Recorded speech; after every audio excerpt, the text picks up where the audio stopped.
The first season of Star Trek Picard is almost upon us, and to celebrate this monumental occasion, myself and many other content creators all over the world are taking a look back on our favorite Picard moments in a special segment we're calling Captain Picard Day.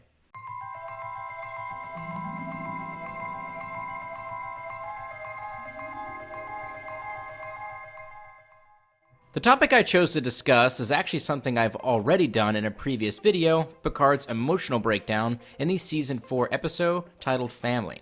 For those of you that don't recall, this episode served as a pseudo-third installment to the iconic two-parter Best of Both Worlds, where we see Captain Picard getting assimilated by the Borg and being used to almost successfully destroy Earth. Family picks up a short time after the events of the Borg incident, with many characters spending time reconnecting and confronting the emotional issues of their past. For Picard, this means coming to terms with the role he played in the Battle of Wolf 359 and killing of thousands of his fellow Starfleet officers. Picard's eventual breakdown is set up through several key scenes in this episode.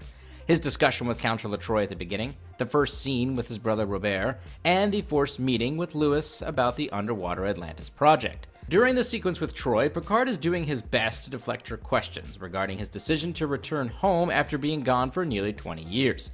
These deflections are setting the stage for the audience that Picard is clearly doing what he can to avoid emotional topics and seeks only to appear to be like himself, the cool-headed Starfleet captain who is back in control of his life.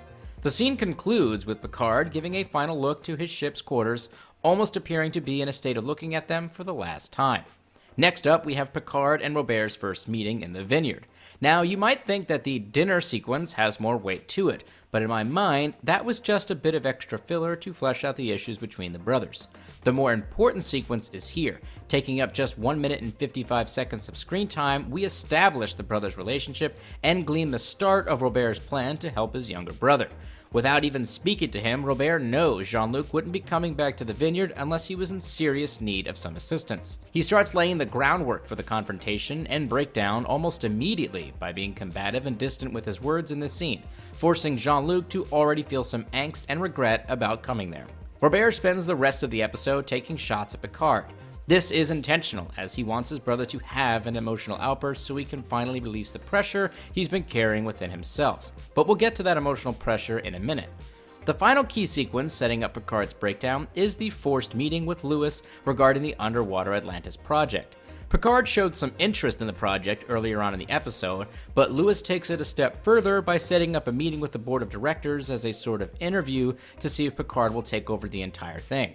While Lewis meant well, he inadvertently triggered the same feelings Picard had while dealing with the Borg, a loss of control. He didn't want to kill for the Borg, and he didn't want this meeting that Lewis is pushing him into. This conversation and Picard's reaction to it is all observed by his brother Robert, who realizes now is the perfect time to make his move. The confrontation between the brothers begins with a small but important quip by Robert. This synthahol never leaves you out of control, is that so? Hope so. Well, this will. The main crux of Picard's guilt over what happened with the Borg was his inability to prevent the death of so many people. He lost control. Drinking that wine is another way Picard loses control, and Robert uses that as a launching point to provoke his brother into confronting his anger. The argument continues outside of the house. There, Robert berates Picard for wanting to leave Starfleet and for always being the best of the best no matter what. Picard rejects this notion of himself as a hero, striking his brother and fighting with him in the mud of the vineyard. Robert, knowing his brother needed to release this pressure building within, took the physical beating by Jean-Luc, allowing him to finally let his guard down and confront his real feelings. It is in this moment, covered in the mud of his past, that Picard finally verbalizes his guilt, anger, and sadness. They took everything I was. He used me to kill and to destroy, and I couldn't stop them. I should have been able to stop them. After hearing his brother out, Robert gives him the final piece of advice that he's been looking for, that this issue will be with him for a very long time, and that he will need to learn to live with it no matter what he does with his future. With that, they both pick each other up out of the mud and support one another on their way back to the house. The significance here is the introduction of his brotherly support, which Picard was lacking in. and the presence of the mud, which signifies that we all have issues from our past we must learn to live with, and that having some mud on us doesn't have to define who we are in the future.